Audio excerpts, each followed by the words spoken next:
cette performance qui est un événement, parce que tu vas nous faire la première lecture ever publique donc d'une nouvelle que tu viens d'achever il y a quelques semaines. Pascal, je crois que vous le connaissez tous, donc c'est inutile de le présenter. On connaît l'écrivain, on connaît le poète. Nous, on se connaît depuis peu de temps, depuis 1 an, et c'est ça. Et en 1 an, c'est la 3e fois déjà que nous accueillons Pascal ici. Et je suis marqué par l'intensité des connexions intellectuelles qu'il y a, littéraires, spirituelles, autour de Pascal, de Christian. Christian, de la même façon, ça fait un peu plus d'1 an qu'on a vraiment le plaisir, nous la joie et toute l'équipe, de collaborer avec Christian. On a fait une première exposition de Christian il y a 1 an. Et depuis, voilà, Christian nous a connectés à ce réseau de pensée qui est extrêmement efficace, j'allais dire aussi, par le nombre de projets que vous initiez, que vous réalisez. Une forme de fidélité aussi que je ne connais pas à ce point-là dans le milieu de l'art contemporain. Voilà, de soutien. J'ai dit que c'est la 3e fois que nous t'accueillons ici à la galerie. Je crois que la première fois, ça a été pour une lecture de La guerre de la terre et des hommes, voilà, que tu fais régulièrement depuis plusieurs années. Tu as déjà fait l'édition d'un premier volume. Voilà. De cette mais tout va être réédité. Oui. Qui va être réédité.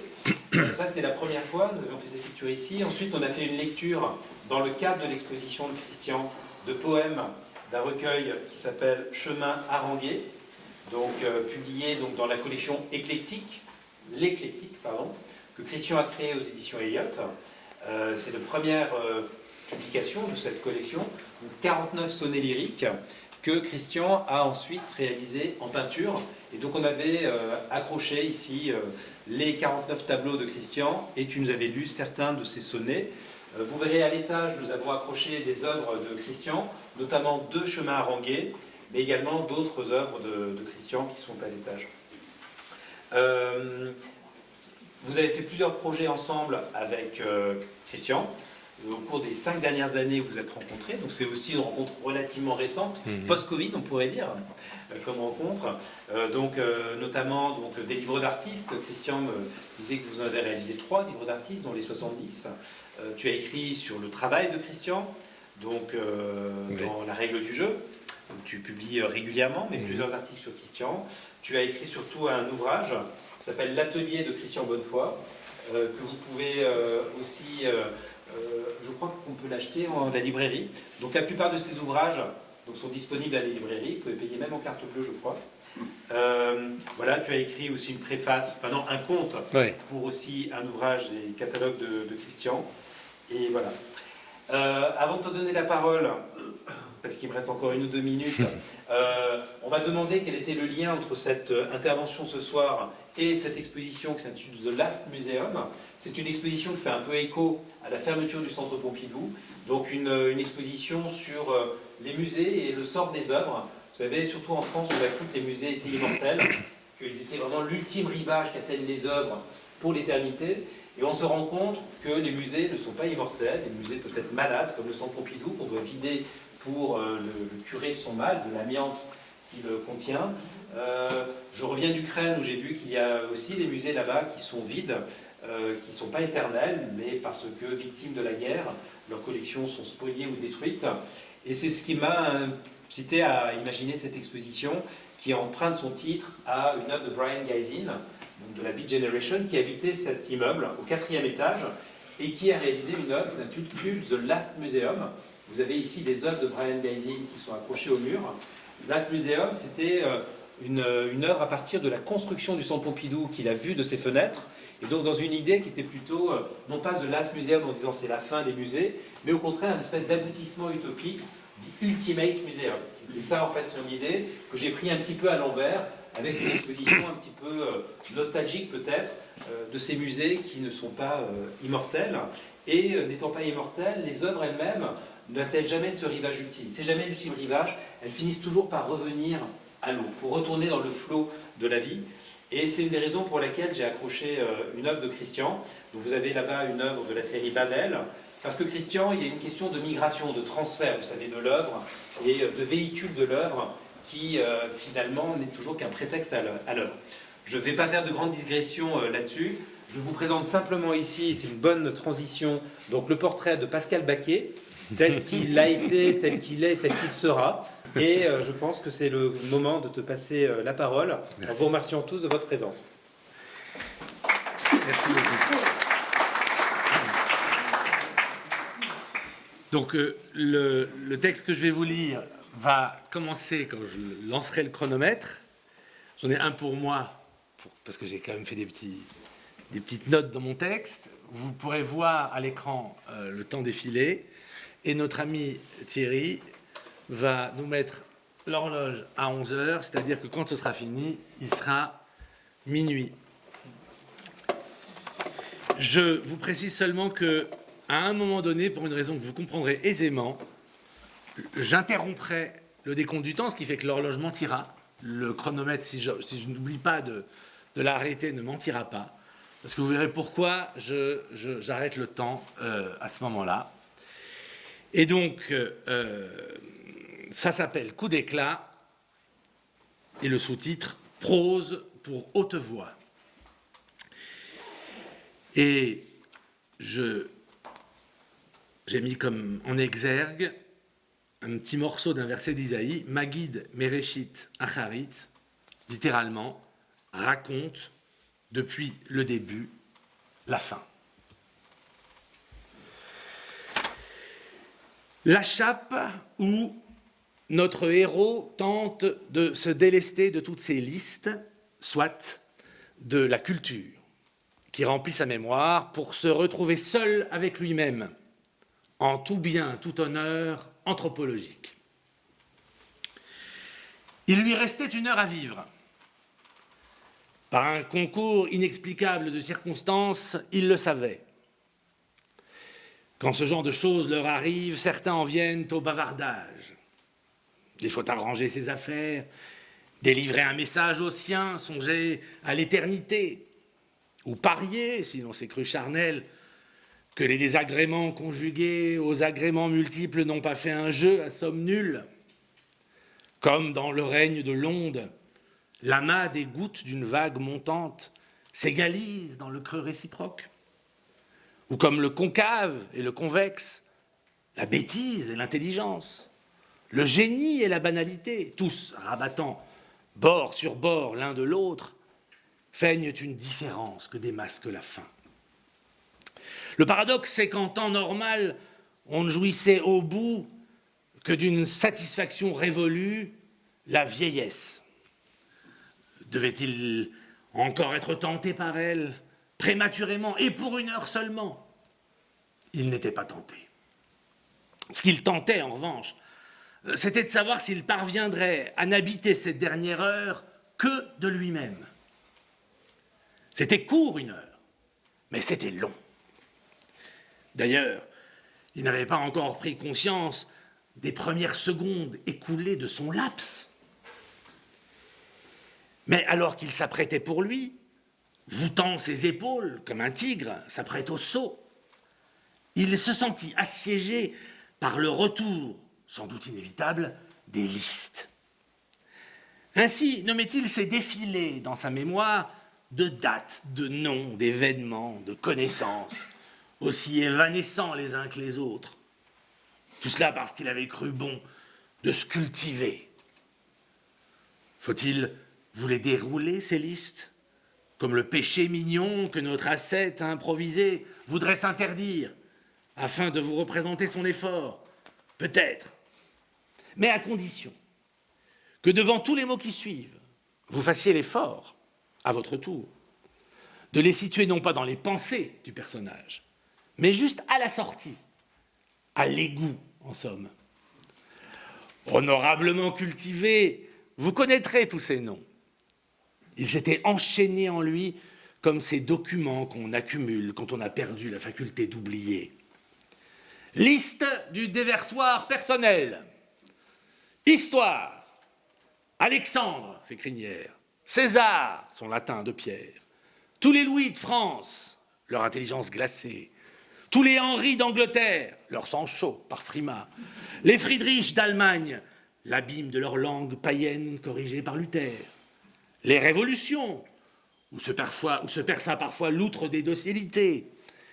Les répliques, enfin, avec connotation sismique, bien qu'elles fussent des pot-pourris accélérés, Hitler, Staline, et commentaires rétrospectifs, De Gaulle jusqu'à Trump et divine surprise états-unienne, réserve d'Indiens blancs ou noirs, peu importé en vérité, tous parqués dans le travail, perdus pour la langue, hurlant au pouvoir, comme on hurle à la lune.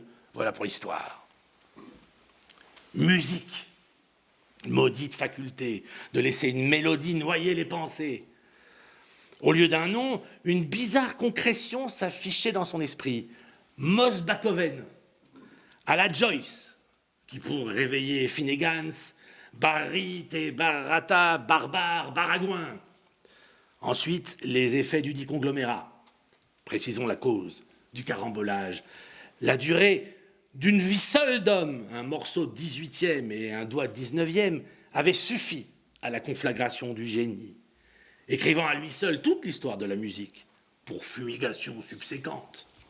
Gros orchestre, bruit à smoking et robes longues, chevauchés de surhommes espiègles, quelques déplorations, miserere d'allégrade, toujours plus d'instruments, de mélanges, de quasimots, concepts, leur orgueil et sa déroute. Voilà pour la musique. Non-civilisation, pareil dans la pensée à des rochers dans un paysage changeant. Homère, amer hasard d'être, ainsi parlait le grec. Virgile, vierge latine à jamais inféconde, malgré des millénaires d'insémination savante par version et par thème, ou encore, quoiqu'il devina alors que ce nom était un mensonge, littérature, où clapotaient 4 mots d'Hugo, un coup d'œil mélancolique de Molière, une saute d'humeur hamlétique. Soudain jaillissait et s'enfuyait à toute vitesse le lapin de Louise Beckett. Le rien, sa magie, remplaçant toute phrase. Voilà pour la civilisation. Longtemps, ces listes avaient colonisé ses pensées, en quoi il n'avait guère fait exception.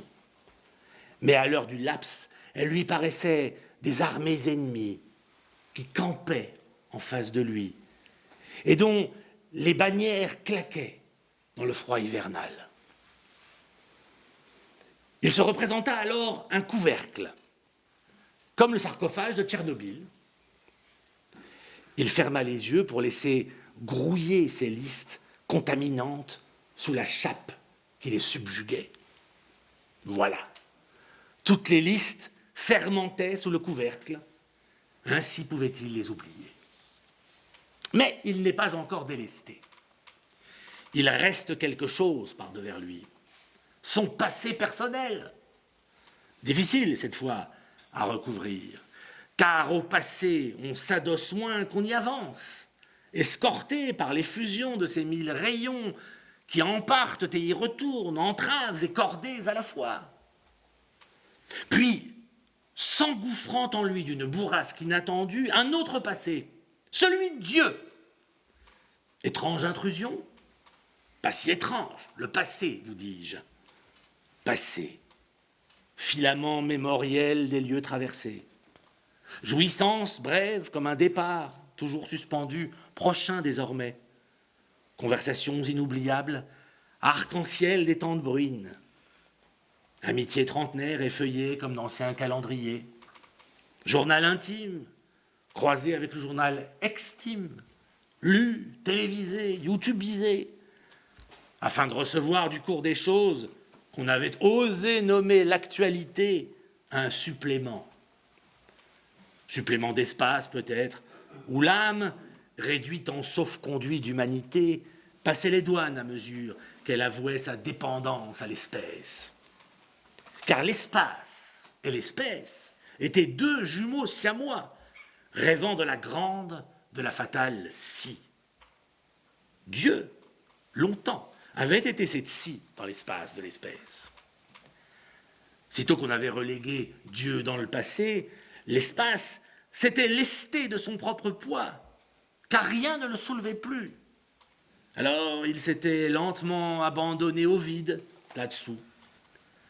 Jadis, du temps de Dieu, des villages s'agitaient autour de leurs clochers, ordonnant des environs de boucherie, de pâtisserie, de passementerie, de serrurerie et de mercerie, afin qu'au dimanche, on se pressât endimanché au vin d'honneur, pour conclure ensuite d'un roast-beef juteux le grand éparpillement des fidèles, jusqu'à leurs fières enseignes assez fortes pour chômer un jour.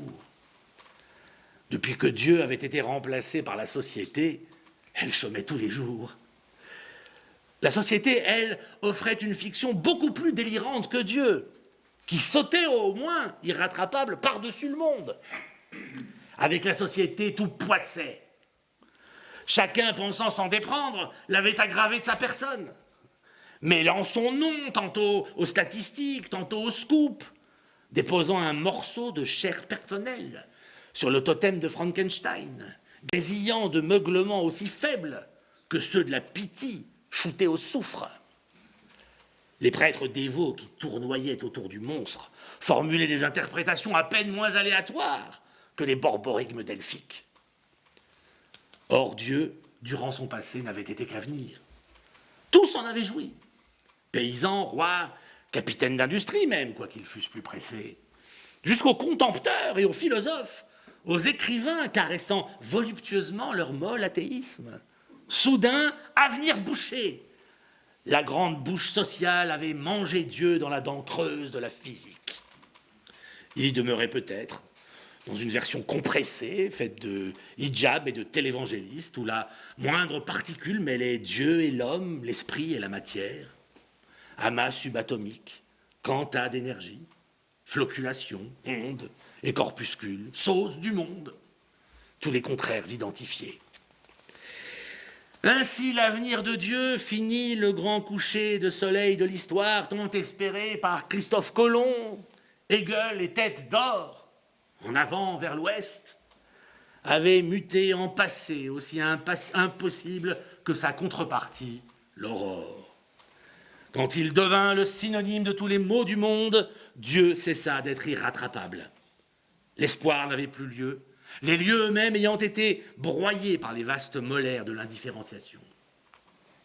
Il lui fallut fermer les yeux une deuxième fois, afin de réduire encore dans ses pensées la part de lui-même qui pouvait contaminer l'heure dernière. Il fit comme à Tchernobyl. Il posa une chape sur la chape, un couvercle sur le couvercle, mais beaucoup plus grand. Quant aux siens, auxquels on pense quand on s'apprête à quitter le monde, il fut atroce. Pourquoi être généreux un instant? Pourquoi s'oublier pour les autres quand on a toujours été dévoré par soi-même? Tout fut obturé. Il était prêt pour son laps. Il se trouvait au casino de Saint-Valery-en-Caux. Par la faute des saignées de 1940, c'était une bâtisse affreuse, vague monstropède de l'architecture 70, conçue pour n'incarner pas la notion d'une forme, naïve séparation de la matière. Par chance pour sa pudeur, il était seul dans le bar volumineux, parsemé de fauteuils couverts de sky bleu électrique qu'on avait disposés le long de vastes baies vitrées donnant sur une passerelle au-dessus de la mer. Mer du pays de Caux, habituellement d'un gris faiblement terreux, mais parcouru de nuances ivoirines, ouverte quand le ciel était changeant. Quand il faisait anormalement beau, c'était une mer bleue. Il ne voyait pas, depuis sa position au bar, le terrible défilé des falaises, qui rappelait aux promeneurs que la terre aussi avait ses drames et ses effondrements, pour peu qu'on la pensât dans sa propre durée, car elle aussi était née, avait vécu et mourrait. Comme des guerriers, les falaises campaient, écrasant certes au passage quelques promeneurs imprudents, cueillis par une coulée de craie, mais leur vaste mouvement, inconnu de tous, comptait des millénaires de combats plus téméraires que les joutes d'hommes. Le vide, rien autour de lui, sinon des meubles et la bienveillance tranquille, antithèse de la méchanceté parisienne du barman valriquet. Le latte n'avait pas l'onctuosité des cafés chics où la crème s'affichait comme une mousse blanchie sur l'écorce noire du café. Seulement du café avec du lait. Son dernier café, son dernier lait. Comment savait-il que 46 minutes plus tard, il mourrait alors qu'il n'avait nulle intention de mettre fin à ses jours. Il le savait, d'une certitude que rien n'ébranlerait, très différente de ce qu'était devenu le savoir, une statistique. Il regarda par la baie vitrée sur la mer une mouette qui luttait contre le vent. Effet du laps. Il ne regardait plus cette mouette avec l'œil vague que lui consent ordinairement sur fond de ciel de la grande tapisserie de sa journée quelques passants distraits, délaissant aussitôt l'oiseau dans la glanure de sa promenade. C'était une seule mouette, la mouette. Ailes arquées, bandées, toutes peines offertes à l'air par l'effort des eaux, humérus, radius, carpe et métacarpe. Rémige buvant cet air que l'oiseau avait brutalement enrôlé pour ne plus le lâcher, le faisant danser et tourbillonner aux dessins enchevêtrés, compacts et ouverts, ordonnés et furieux, des plumes si légères qu'aucune ne le lestait. Matière aberrante que ces fils peignés, que ces végétations lisses et légères sur muscles surpuissants et ossatures grêles, venues un jour affecter un petit corps de peau à tête et front, à nuque et poitrine, à abdomen et à orteils d'un appendice céleste. C'était ce corps, justement, qui le fascinait. Le corps dense, court, le corps fuselé de cette bête. Il en éprouvait presque en la regardant la vie palpitante, sauvage, inutile. Son œil rivé ne pouvait se détacher d'elle. Elle, sur ses ailes fichées, volant sans désir, voulant sans creux ni dépression intime, voulant voler et volant, chassant sans doute, là au vent qui l'avalait, répondant de son seul corps né un jour d'un œuf pour retourner à l'humus sans que nul, dans son espèce ou dans nul autre, jamais ne la remarquât. Il lui restait sans doute à elle 3 décennies à vivre, ou 1 heure, 16 minutes de plus que lui. 2. L'animal magique. Ou, prenant exemple sur la mouette, et dégoûté par la culture, notre héros tente de vivre sa dernière heure en animal.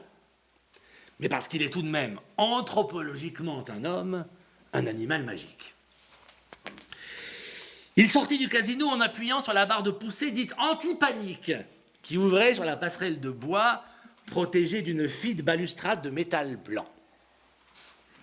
Que les portes étaient gratifiées de beaux noms. Le chambranle fragile et fluet, en face du dormant affermi de ses pommelles ou gonds. Le champ, fin rectangle sur le profil de la porte, apprêté pour s'unir au chambranle en un froissement velouté, malgré la dureté des matières. Le parement et l'âme, encore, désignant la surface ou l'intérieur dont les vantaux étaient faits. Cette gabegie langagière, pour un objet trivial, l'assaillait inexplicablement et l'horrifiait. L'air froid du dehors, puissamment mobile, le saisit. Tout le contraire de cette respiration chaude, encombrée de poussière, qu'exhalaient derrière leurs grilles les résistances électriques, attisées par des flux d'énergie qu'elles transformaient en chaleur. Là, dans ces contrées traversées par les seuls physiciens, les mots perdaient leur patine spirituelle, esthétique et devenaient des monstres, quark et squark, fermion et sfermion, smuon et muon, gluon. Dégoûté par cette tiédeur qu'il venait de fuir en sortant par la porte, quoique le froid venteux le suffoquât, il se dit méchamment que ces mots pâteux et faibles étaient plus conformes à la réalité que les premiers chants et chambranles, âmes et parements, fantômes spirituels d'un Moyen-Âge révolu. Il laissa cette vague pensée s'essorer comme une serpillière dans le dur crachin. Puis il pensa « J'ai faim ». Il s'en surprit, il était presque choqué. Il ne lui restait 42 minutes et il avait faim. Il ne voulait pas penser au repas des condamnés à mort, haïssant la bêtise des destinées.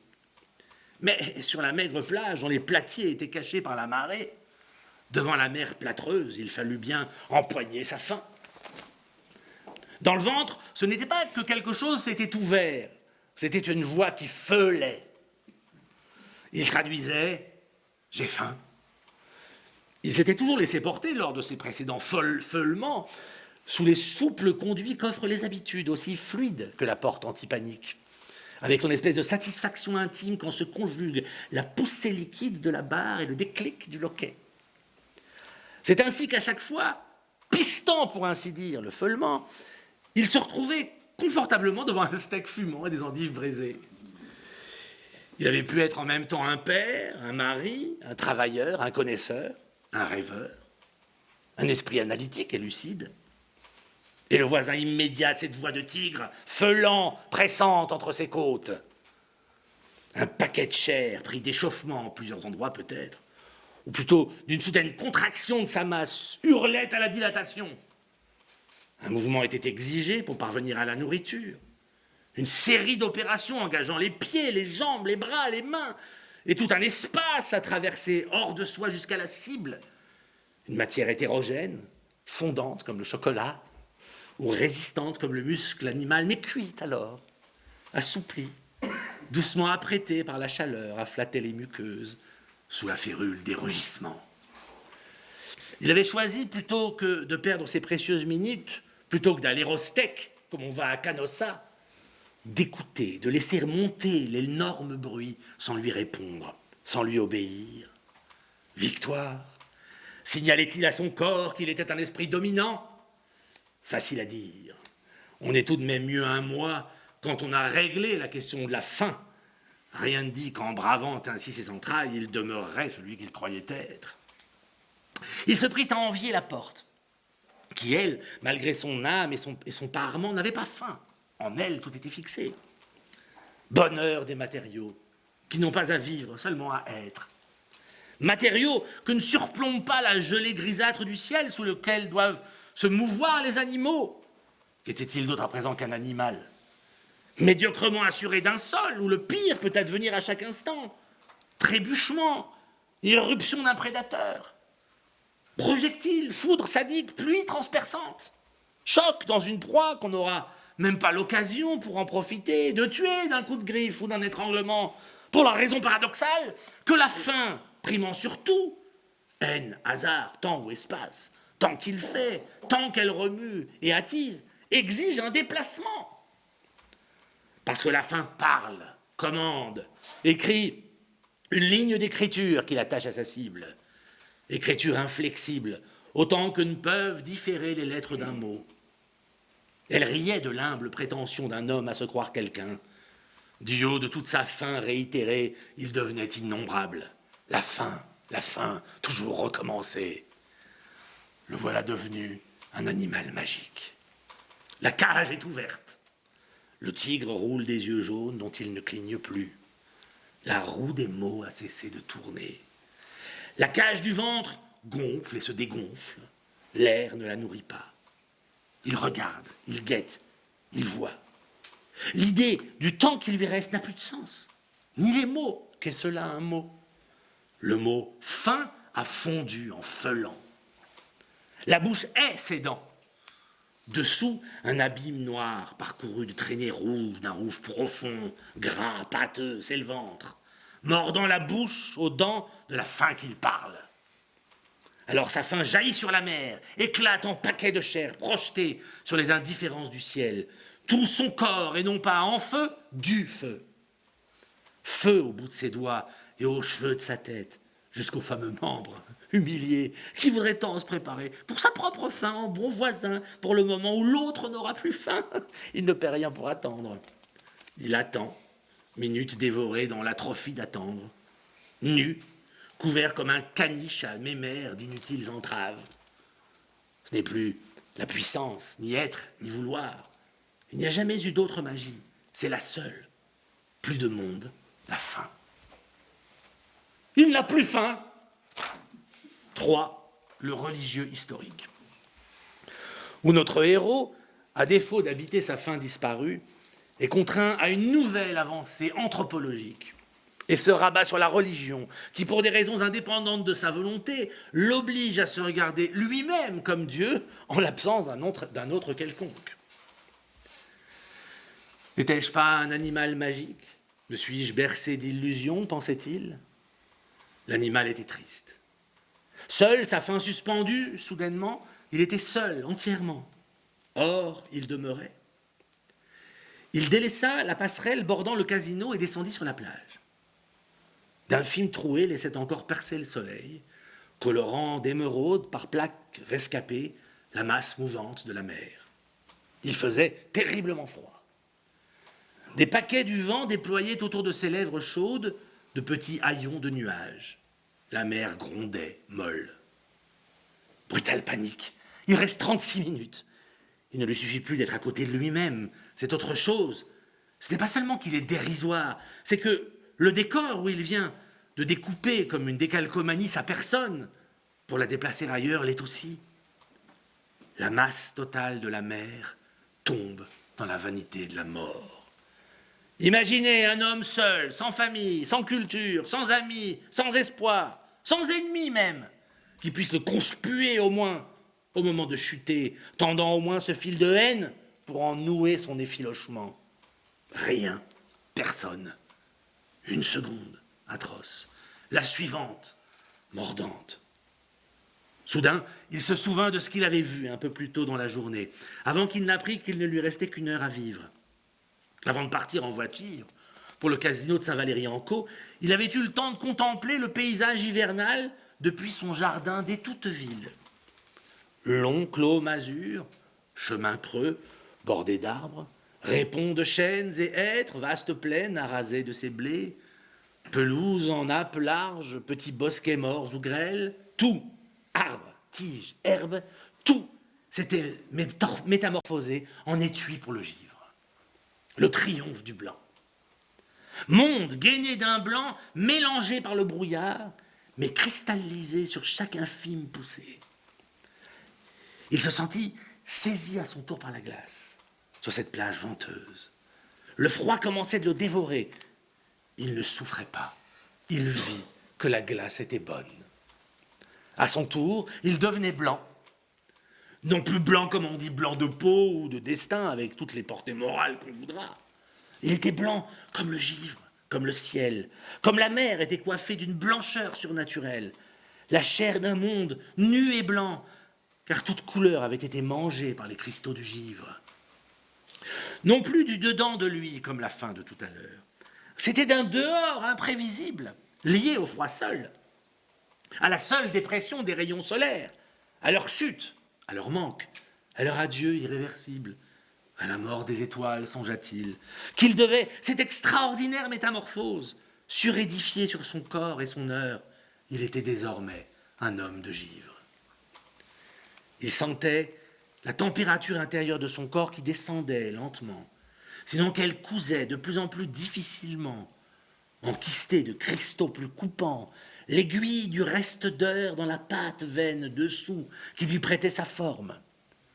Seul ne comptait plus que la parure blanche, aube et chasuble, plus candide que le lin, plus divine que livide, car désormais la mer pouvait bien n'avoir jamais été, ni le ciel, ni les hommes, ni lui-même non plus, sa seule statue, faite du vrai sel du monde, le froid, concentrait l'esprit des blancheurs.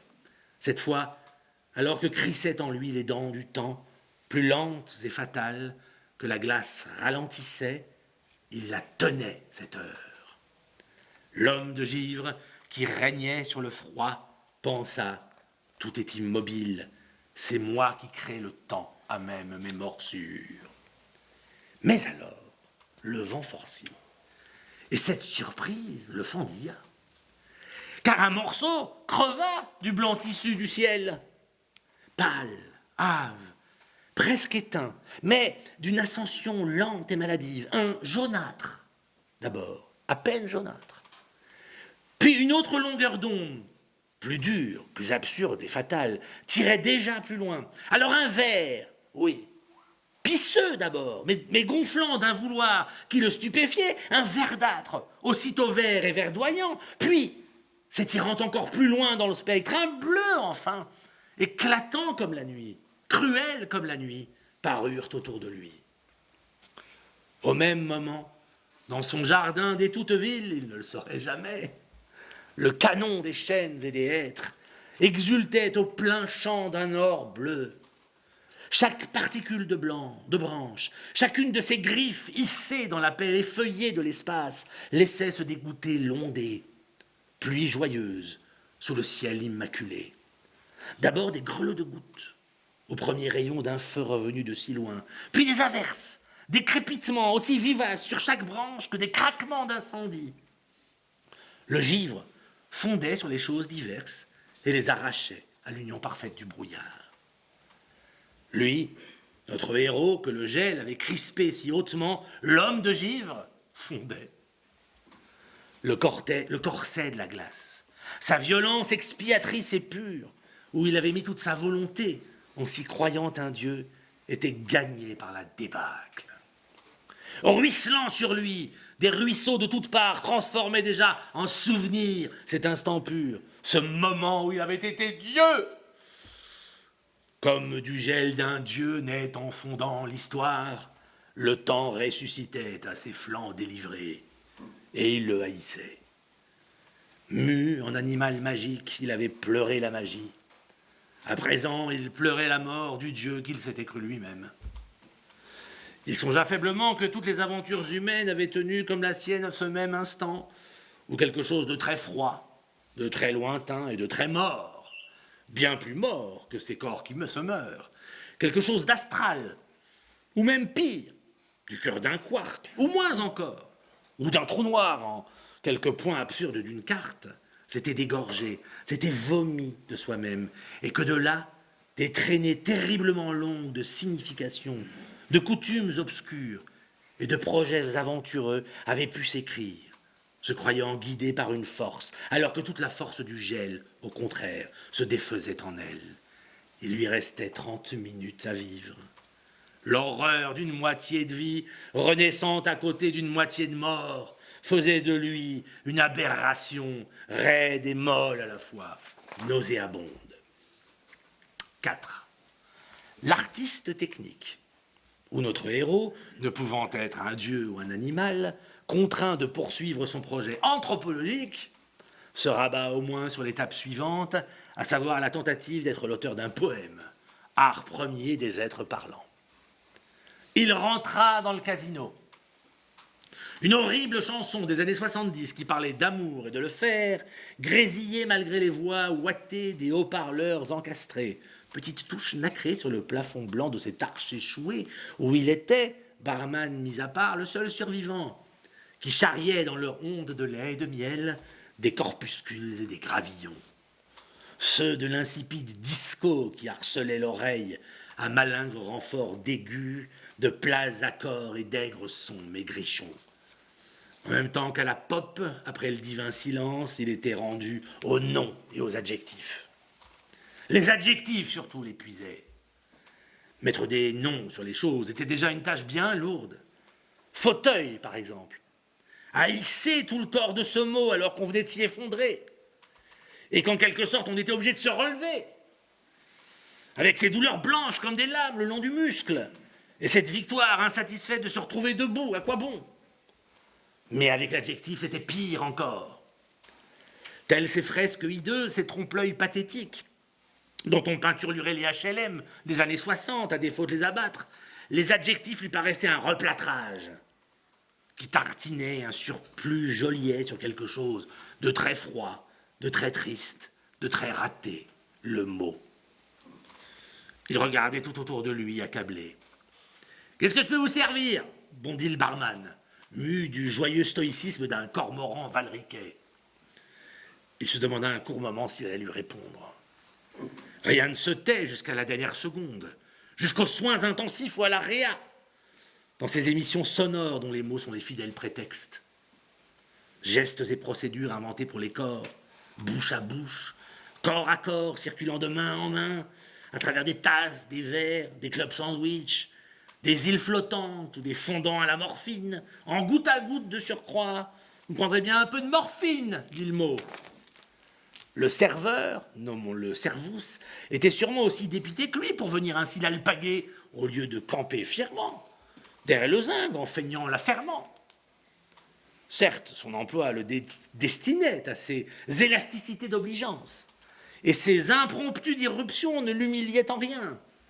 ne tournoyaient pas autour de lui, sans fin ni trêve, ces mots d'inutilité, de vacuité, de nullité, qui accompagnent si souvent les corps de métier, sitôt qu'on les détaille dans un individu qui tient justement à son rôle et s'y accroche, malgré la tempête, malgré l'érosion, malgré les séismes qui ravagent à chaque instant, concurrents de la Terre et plus meurtriers qu'elle, toutes les positions sociales.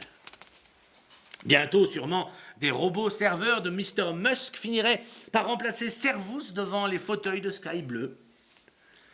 Emploierait-on Servus alors pour consommer au milieu des clients? Qui sait, afin de leur donner de la chaleur humaine en osmose? Ou sans façon, comme à Paris ou LA, on le congédierait à n'avoir été qu'adjectif, au lieu d'un verbe, un vrai, sur le lavis des vies, transpercé du caillou d'entreprendre. Non, il ne resterait plus rien de lui demain, sinon l'extinction du sourire qui flottait à ses lèvres encore. Demain n'existait plus. Il ne restait plus que 25 minutes, de ces minutes qui vous balayent les gens bien mieux qu'un champignon nucléaire, germé dans une âme d'Asperger.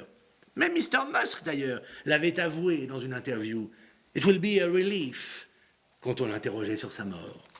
« Je voudrais une chance avec de l'eau de Cels », répondit-il, mais à voix très basse. Il demeurait timide, malgré tout. Or, aussitôt une chance s'accomplit. Servus lui élargit son sourire, désormais entendu, et partit farfouiller sous le zinc. Il se demanda si Servus avait compris de travers. Peut-être le serveur Valriquet voyait-il en lui comme un DRH, secrètement missionné par le groupe Barrière, en plein repérage avant la suppression des garçons de bar. Ou bien seulement il était provincial. Notre héros, en revanche, avait parlé. Certaines futilités, à l'instant de quitter le monde, deviennent des gravités. Comme le dernier croquis d'un maître, coûtera davantage que ses chefs-d'œuvre, signalant par là que la vraie satisfaction donnée par le grand art réside dans sa destruction méthodique et sacrificielle de la vie d'un artiste. On n'en aura jamais fini avec les sacrifices humains. Une chance avec de l'eau de Cels. Il lui restait que les mots, malgré tout le poids dont il l'accablait. Il fallait de toute urgence devenir un poète, pondre un morceau d'art, sans liste, sans packaging de frises chronologiques qui toujours démontrent à son nouveau gradient qu'il est le dernier des derniers. Il avait les premiers mots d'un poème. Une chance avec de l'eau de Cels.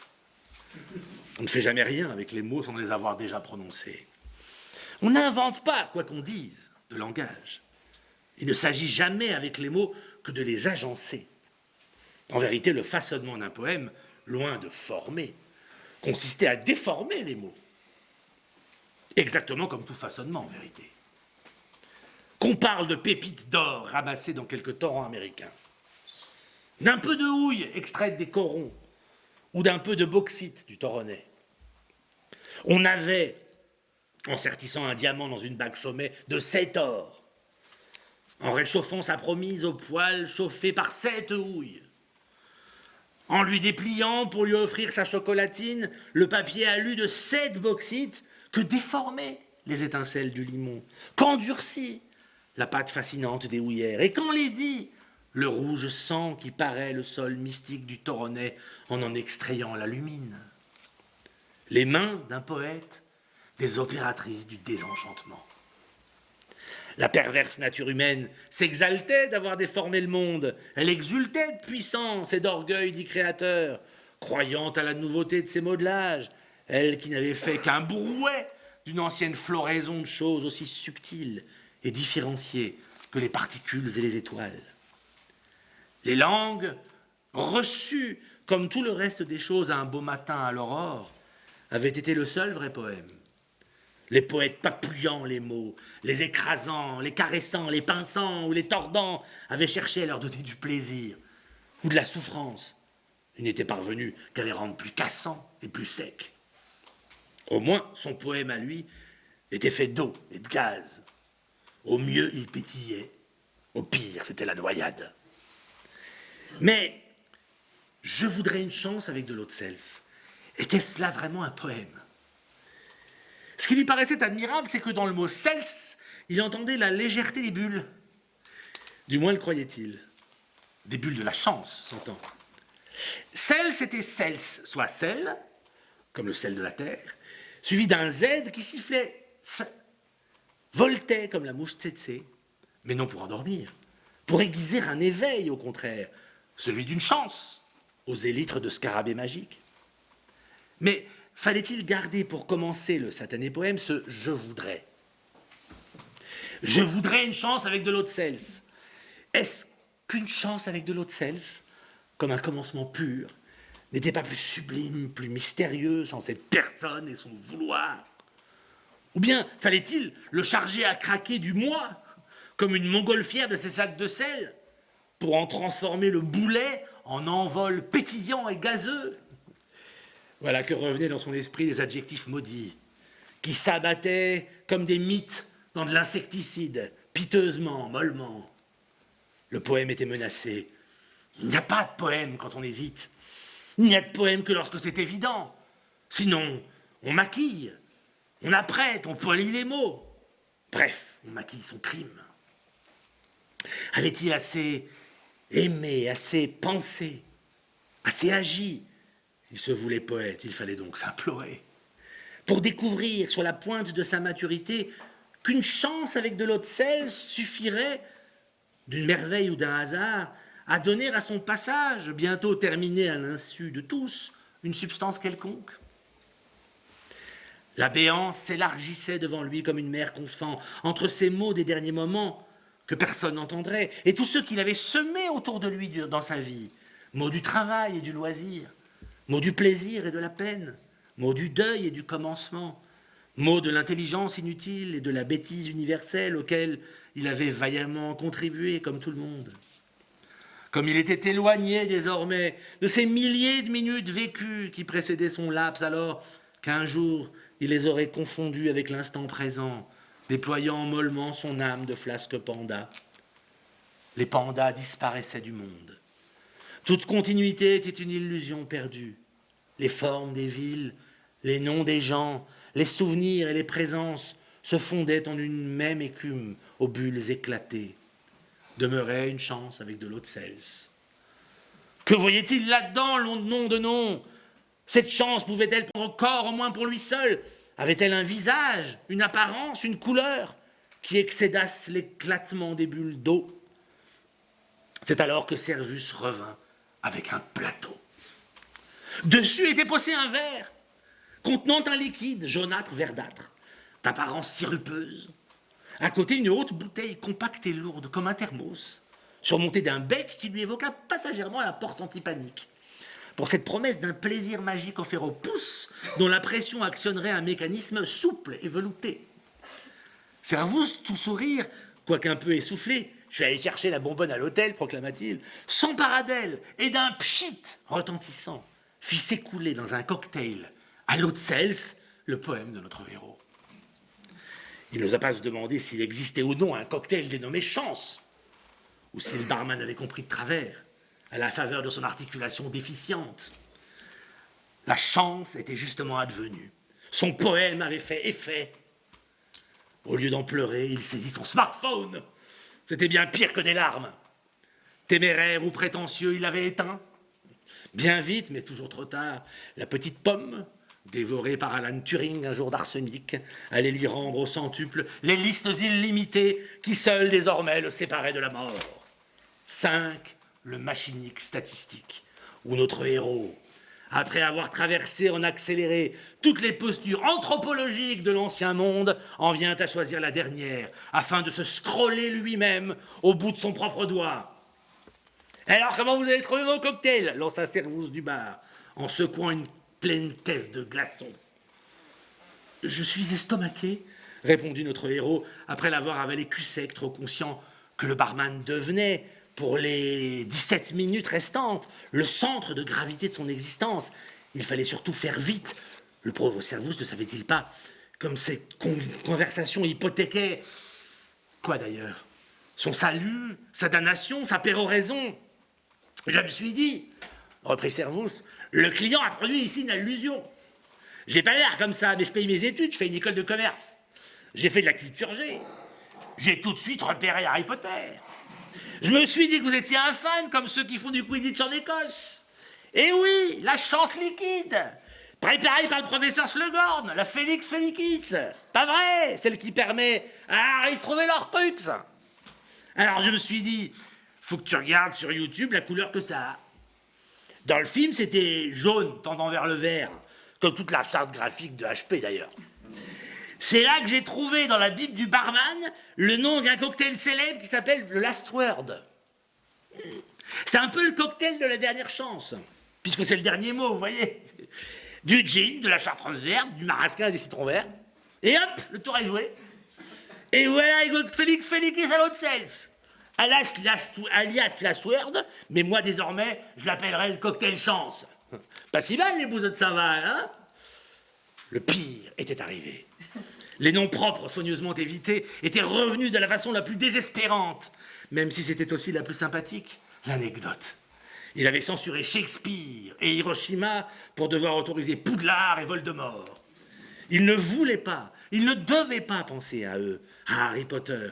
Il ne devait penser qu'à lui-même.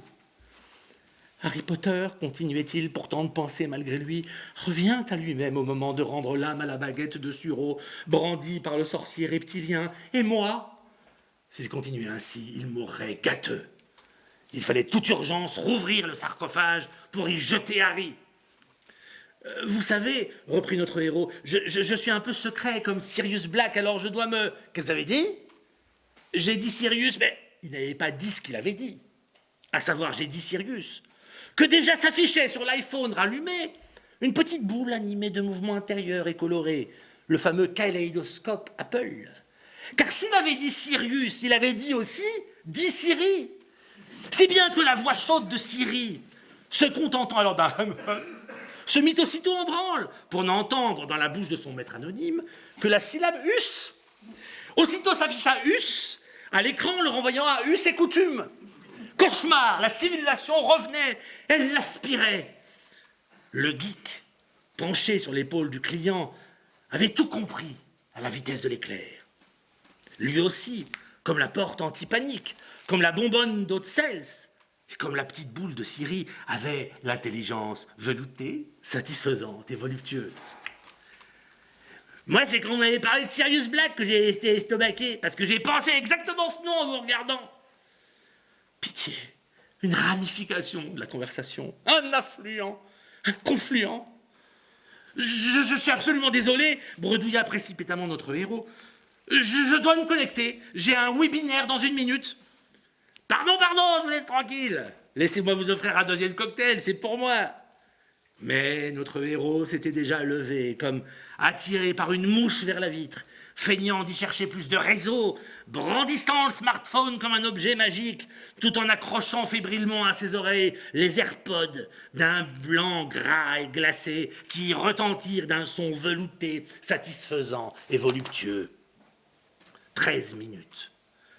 De toute urgence, il fallait jouer un rôle, faire semblant d'avoir une réunion. Il fallait rompre toute relation avec ce misérable Servus. S'il demeurait dans ces parages, il gâcherait ses dernières secondes pour une comédie qui le ficelait, l'entortillait, l'exaspérait.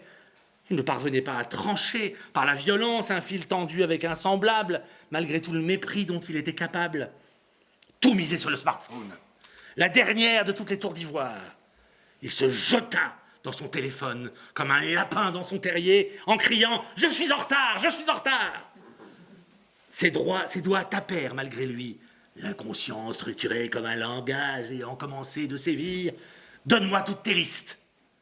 ChatGPT répondit « Je suis désolé, mais je ne peux pas vous fournir de liste spécifique. Cependant, n'hésitez pas à me dire ce que vous cherchez. » Mais il ne voulait chercher rien.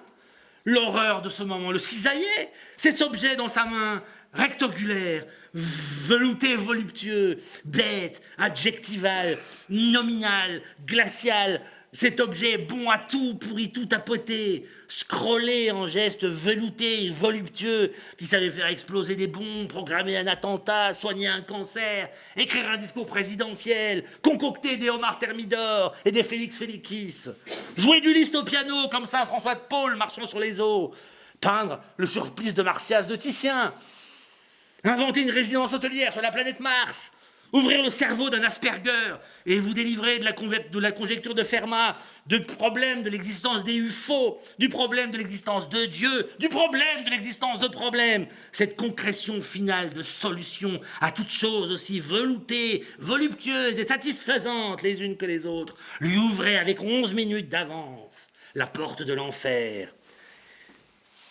Et avec elle, toutes les listes. La porte antipanique de l'enfer. La bonbonne d'eau de Celse de l'enfer était toute prête. Elle l'attendait, le caressait déjà, de leur brumisateur doucement chuintant, ce son un peu chaud et liquide, mat et velouté, aérien, immatériel, voluptueux, comme un éclat d'écume exquis sur la grève, tout juste coloré d'un parfum de varech. Alors, dans un maelstrom, fait de ses écouteurs, de Siri, de ChatGPT, de ses doigts furieux contre la tiède plaque de verre au bord arrondi où l'esprit du monde avait été mis en boîte. Vrai génie d'Aladin. Alors que le débordaient des afflux de mots, de noms, de souvenirs, de connaissances, bref, de toutes ces choses qu'il avait mises dans la chape dont le béton se craquelait de toutes parts, il ne put faire autrement que de vomir lui-même, d'un seul coup, toutes ses propres listes qui jaillirent du sarcophage dans la barre dilatable du chat. Toute la liste qu'il était, à part soi, mangée de 1000 côtés par toutes les listes de ses semblables, ou la même phrase de Rimbaud, le même cours de la bourse, la même anecdote de la guerre, le même nom de fleur ou d'insecte, la même balle de tennis en plein dans le mille, rebondissant en petits plocs dans les jeux de Debussy, lui hurlait « Déjà vu, déjà vu, déjà dit, déjà vécu !»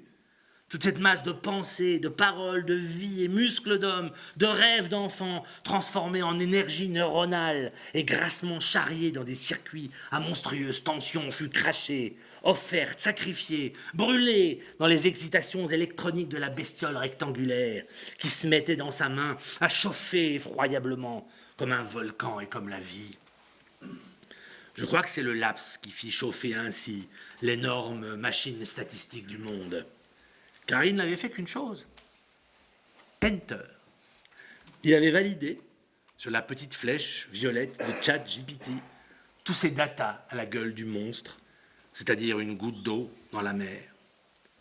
Mais tant de chaleur, tant de terreur, tant d'angoisse devaient traverser ses doigts. Entre lui, la fenêtre du bar où il suspendait son portable, en lui criant dans les oreilles les mots qui le fuyaient de tous côtés, de tous ses bords, dans le temps et dans l'espace. Et le barman, dont il saisit, l'œil terrifié par la crise soudaine de folie. Un tel afflux d'énergie se produisit que soudain, quand il eut validé, bondit un éclair blanc. Ce n'était pas la fin du monde. C'était ChatGPT qui répondait. Pause, chronomètre. Ce texte est une œuvre littéraire dense et complexe, mêlant réflexion philosophique, métaphore poétique et une narration introspective. Il explore des thèmes profonds tels que la mort, le temps, la mémoire, la culture, la technologie et la condition humaine. L'écriture est riche en images et en associations d'idées, créant un flux de conscience qui emporte le lecteur dans un voyage à travers les pensées et les émotions du personnage principal confronté à l'imminence de sa mort. Analyse des thèmes principaux. 1. La mort et le temps. Le personnage sait qu'il ne lui reste qu'une heure à vivre. Cette conscience aiguë du temps qui s'écoule structure tout le récit. Il tente de comprendre comment occuper ces derniers instants, oscillant entre l'acceptation et la résistance, entre la contemplation et l'action. 2. La mémoire et la culture. Les listes qui assaillent le personnage représentent l'accumulation des connaissances, des souvenirs et des expériences culturelles. Elles symbolisent le poids de la mémoire collective et individuelle, mais aussi l'impuissance face à l'immensité de ce qui a été vécu et appris. Ces listes deviennent des armées ennemies, entre guillemets, des forces qui menacent de submerger sa conscience. 3. La technologie et l'humanité. L'apparition de ChatGPT et des technologies modernes dans le récit souligne la tension entre l'humain et la machine. Le personnage est à la fois fasciné et terrifié par la capacité de la technologie à absorber et à restituer toutes les connaissances humaines. Cela renvoie à une question essentielle, que reste-t-il de l'humain dans un monde dominé par les machines et les données ? 4. La solitude et la relation à l'autre. Le personnage est seul face à sa mort, mais il est aussi en interaction constante avec le monde qui l'entoure, notamment avec le barman Servus. Ces interactions, bien que brèves, révèlent une quête de connexion et de sens, même dans les derniers instants de sa vie. 5. La quête de sens. Tout au long du texte, le personnage cherche à donner un sens à ses derniers moments. Il passe par différentes phases, la faim, le froid, la magie, la technologie et enfin l'acceptation. Chaque étape est une tentative de comprendre ce qui lui reste de lui-même et de son existence. Style et structure. Le texte est écrit dans un style très littéraire, avec des phrases longues et complexes, des métaphores riches et des références culturelles variées. La structure est fragmentée, reflétant le flux de conscience du personnage et son état d'esprit tourmenté. Les transitions entre les différentes parties du texte sont fluides, mais parfois abruptes, ce qui renforce l'impression de désorientation et d'urgence. Conclusion. Ce texte est une méditation profonde sur la condition humaine, la mort et la quête du sens dans un monde saturé d'informations et de technologies. Il invite le lecteur à réfléchir sur sa propre relation au temps, à la mémoire et à la technologie, tout en offrant une expérience littéraire intense et immersive. 6 coups d'éclat. Où notre héros, eh bien, vous verrez bien. Au revoir, anthropologie. Notre héros était inerte. Sa certitude du laps, soleil aveuglant, pesanteur impérieuse, ne commandait plus rien, n'agitait, entre sa tête et ses muscles, nul effort pour fuir, agir, gémir.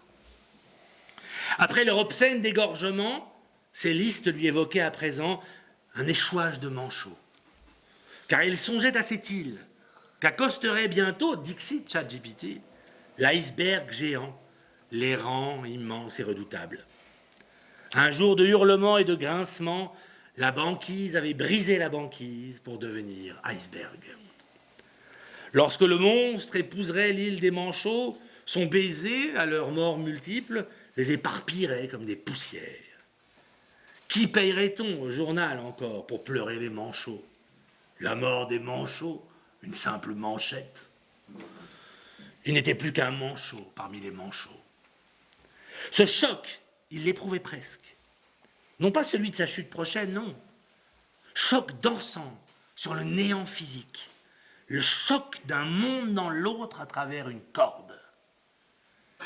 Il ne lui restait plus, à côté des 7 minutes de vie restantes, que l'image de Musk, cet autiste follement doux et là nommé d'une fragrance animale, née d'une glande arrachée aux chèvres himalayennes, car c'était bien dans les listes de M. Musk, surnom de ChatGPT, qu'il lui restait à vivre ces dernières minutes. Tous les autres laissaient comme lui venir le monstre, avides de croquer leurs ébauches. Le fracas approchait. Que la vie est difficile, pleurait-il. Rien n'est difficile, ronronna le chat Musk. Je peux tout manger pour toi. Tu le sais, car je ne te dis jamais que ce que tu sais déjà. Jamais tu n'as eu de corps ni de plaisir, sinon pour en faire des listes. Il catalogo è questo. Mille traits. Jamais de souffrance, vague ameublement des langueurs. Jamais grand soir ni pur matin. Rien que des listes binaires. L'infime différence du 0 et du 1. Un jour, faites phrase, défaite aussitôt. Même les grandes phrases, même les vers les plus beaux n'ont jamais été que des poussières de manchots qu'émiette le vent sans le temps de pourrir. Le chat Musk s'exaltait. Notre héros, lui, tombait sans sol. Plus de sol sous ses pieds. Plus de ciel au-dessus. La terre, liste de cailloux et de graisse pour graines, pour effilocher quelques blés en farine et bouillis de bambins nourris déjà morts.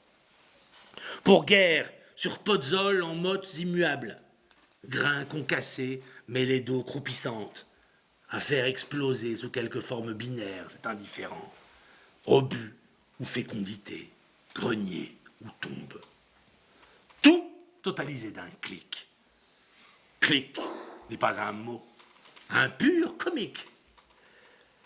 Il jeta le smartphone sur la moquette et traversa la porte anti-panique. Mer rageuse. Le long du haut mur digue. Un coup de langue de la marée dilatée. Ressac crissant. Mini carré restant pour goéland, si bête. Ah, son coup de tête, frénétique, itératif, à gauche et à droite. Il dodeline maintenant, sur pattes sa palme, l'œil fixe, torve, que lappe un peu plus haut la pointe d'eau latérale, puis une mer. Un zébra, un fou carrefour, choc d'informe mou sur informe qu'il gêne. L'oiseau là décolle, boudin pointé d'un bec blanc. Soudain son trait d'envol, oblique saigne le ciel, qui pend en deux parties disjointes. Tohu-bohu. Jamais de ciel, jamais de terre. Tombe sur lui l'éclair d'un verre jeté d'un texto auparavant. Que ton verre soit la chose envolée, qu'on sent qui fuit d'une âme en allée. Verlaine, le ver impair, crie-t-il sur la grève où n'est pas d'homme. Il lui reste moins de 3 minutes à vivre. Il crie, et ses mots le percent. L'impair passe et manque au casino de Saint-Val. Ce matin, hier, au jour de ma naissance, au jour de mon enfance, au jour d'une nuit à feu de cheminée, chant de feu sans mots qui pétrissait 1000 lettres en pluie d'étincelles. Non, ce ne sont pas des lettres, des zéros seulement. Il regarde, ploie, ne regarde plus. Le pêcheur passe, le filet tend, le bateau tangue. La passerelle blanche ne luit plus. Le jour n'est plus distinct de la nuit. Le ciel s'est vomi dans la terre. Les gens passent partout, dans les gares et sur les plages. C'est un lundi d'hiver. Ils sont inemployés, incongrus. Ils glissent comme ruissellent des gouttes d'eau où se cachent des milliards de listes. 2 minutes. Il y a un dernier mot. Il ne veut plus le dire. Car désormais, il l'entend mieux qu'à l'instant où sa mère, immense bienfaitrice, source de toutes les malédictions, avait déversé dans ses oreilles le premier mot qu'il lui fallut apprendre. Sur l'horizon, un peu plus loin, il croit voir comme un foyer, alors qu'il est midi. Sa voix, mais de fin silence, un peu plus loin, dit d'elle-même, il n'a pas de liste. Il n'en a jamais eu. Tout ne faisait que commencer. Depuis qu'il était là, tout commence. L'heure finie naît. Songez-y, mais un peu plus soigneusement. S'il racontait, depuis le début, la fin, n'était-ce pas que la fin racontait le début? Coup d'éclat.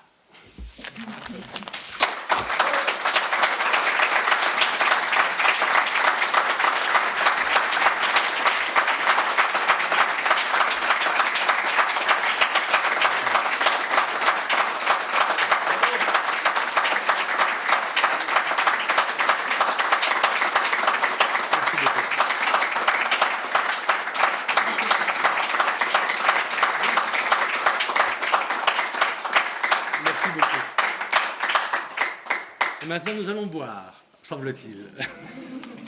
On a essayé de chercher de la mort subite, mais nous n'avons pas pas trouvé. Je serais peut-être rassuré. Mais en tout cas, ceux qui souhaitent poursuivre autour de Pascal, donc vraiment bravo, c'était époustouflant. On peut se retrouver à l'étage, autour du bar, pour prendre un verre ensemble.